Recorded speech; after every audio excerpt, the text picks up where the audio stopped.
become quite famished. Is interesting. Oh, no. I think I have some nice. Are we supposed to eat the tablecloth? Oh, Where's the... is there a specific message you want from me? You'll find your names beside your places. Please, be seated.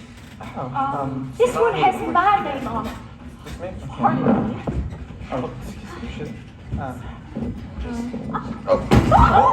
Sorry. This seat at the head of the table, is that where you sit? Oh, indeed no, sir. I don't sit. I'm merely a humble butler. And what exactly do you do? I butler, sir. Dinner is served. Thank you, cook. Well, what's all this about, Butler? This dinner party? Ours, not the reason why. Ours, but to do and die. Die! Merely quoting, sir, from Alfred, Lord Tennyson. I prefer Kipling myself. Do you like Kipling, Sure. Colonel? I could eat anything. But, so, who is our host, and is this where he sits? Oh, in good time, sir. What is that smell? It's something familiar. Jacques Bintou. My favorite. No. Bon appetit.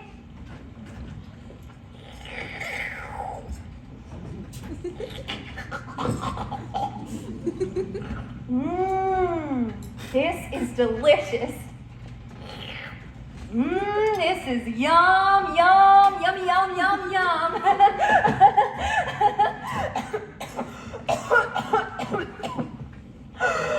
Well, I guess I'll break the ice. I'll be the one to get the ball rolling. I'm used to being a hostess. It's an integral part of my life as the wife of... Oh, forgot, we're not supposed to say who we really are. But oh well, I have no idea what we're doing here, but I am very intrigued, and oh my, the soup is just delicious, isn't it? I know who you are. You do? I work in Washington. Washington. So you must be a politician's wife then, Mrs. Peacock. Yes, I am. Who's your husband? Maybe I know him.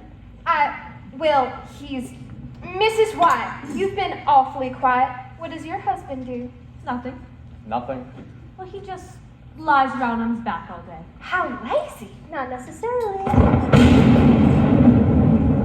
Sorry, I'm scared. That'll be $5, mister.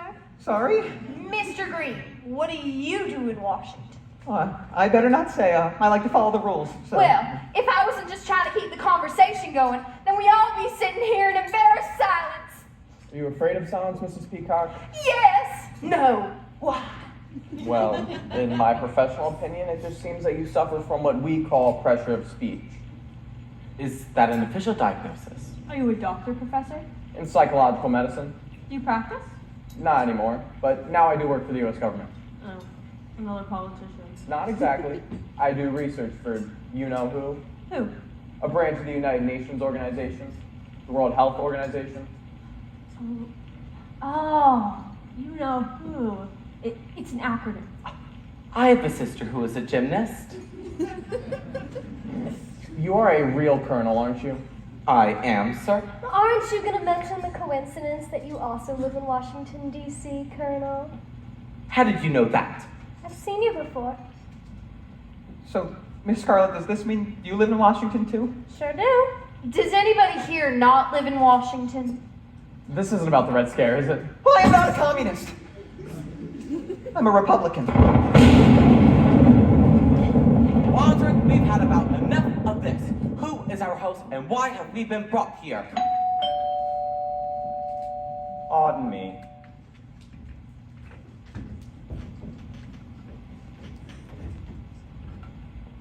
Hey, I've got an idea.